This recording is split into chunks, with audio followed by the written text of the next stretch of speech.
We think we can bully our kids into being straight. It doesn't work. We paint our children and our families into some really dark corners when we refuse to accept them for who they are, when we don't stretch ourselves to meet the challenge of loving them unconditionally. Suicide, high-risk sexual behavior, depression, substance abuse, anything to escape the pain of rejection. Imagine what it must be like to grow up feeling alone, even with family all around you. Feeling like you can't talk to anyone about your body, who you're attracted to, your first crush, how to protect yourself from STDs, how to protect yourself from the sexual predators who chase after young people who don't get enough love at home. We must all stand up to family and clergy who tell us that our children are wrong about who they are and what God sent them to be. That same baby who tells you he's gay may also have the cure for cancer. She might be the next president of the United States of America. When we reject our babies, we lose their genius. And most importantly, we lose sight of the promises we made them when they chose to come through us, mommies. And right now, all communities are facing some real challenges. We need any and everyone who can contribute something positive. I see this as America's next struggle. I feel uniquely responsible for the intersectionality of racial justice and LGBT equality. When I think about gay rights as civil rights, should not civil rights be protective of gay rights? Poet Nikki Giovanni taught me that civil rights is the big blanket, and it should keep everybody who needs protection warm. Whether it is the handicapped, or gay community, or the elderly, or immigrants, everyone is worthy of the protection of civil rights. It is without question, when you think of the political consequences, that we are caught in a situation of seeing people as second-class citizens, that we have the fight for immigration going on at the same time, that persons even as recently are challenging the 14th Amendment. Who do you think will be the consequence in that? See, the unfinished business of the civil rights movement is what's left on the books on affirmative action. You know that thing that has a time certain date to expire by the Supreme Court? So let's look at affirmative action, immigration, and LGBT equality. Whose wedge issues are those? Who stands to gain? Can Melman sacrifice his own identity for political gain? It's a gain to some people. It's my constituents' lives in my everyday world.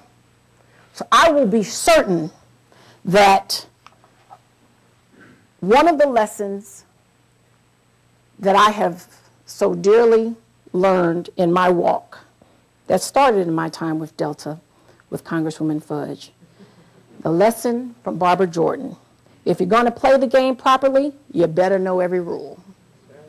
So when we talk about this, I can speak from emotion, and I'll take you straight into political strategy, because you cannot win a war through emotion.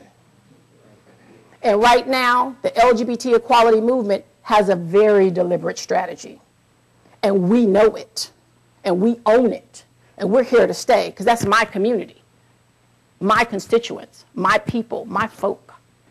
So it's real to me, though, that I'm also African American. And I also was raised with a set of tools and responsibilities. So I will bring no harm to my community, either one of them. So I see myself uniquely positioned at the intersection of work that needs to be done. But I hold everyone in this room, everyone in this country accountable for our babies, because they cannot be the casualty for the battles and the wars that we're waging in this country, especially not for someone's political gain. So as I close, I leave you with an African proverb. Until the lion learns to speak, tales of the hunt will always glorify the hunter. Do I need to say it again?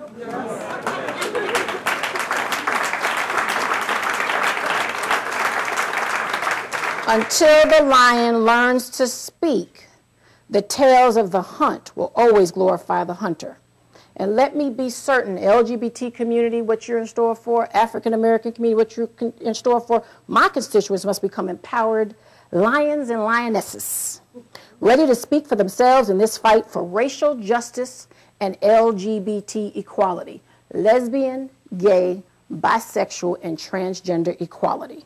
This is not a gay versus black issue for us, because the National Black Justice Coalition represents gay, lesbian, transgender, bisexual, and black.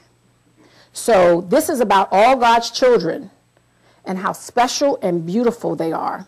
No room to pick and choose which struggle is or was greater than the other. It is simply a struggle. Thank you.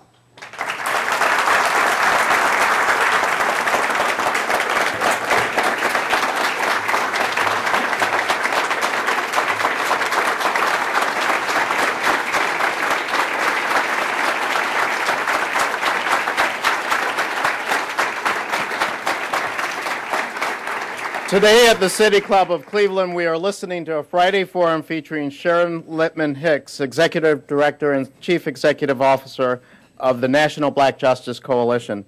We will return to our speaker momentarily for the traditional City Club questions. We encourage you to start formulating your questions now for our speaker and remind you that your questions should be brief and to the point.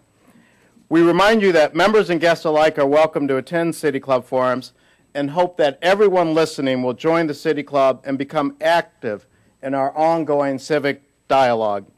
Please visit our website, cityclub.org, to see a full schedule of our upcoming programs.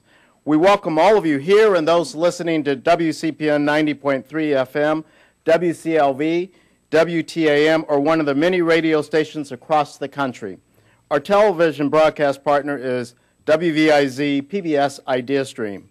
Television broadcasts of the City Club are made possible by Cleveland State University and PNC. Our live webcast is supported by the University of Akron. We are pleased to host students at our forum today who are here as part of our City Club student program. Participation of these students is made possible by a generous contribution from the Jeffrey David Epstein Memorial Student Fund. With us today are students from Early College High School. Will the students please stand to be recognized?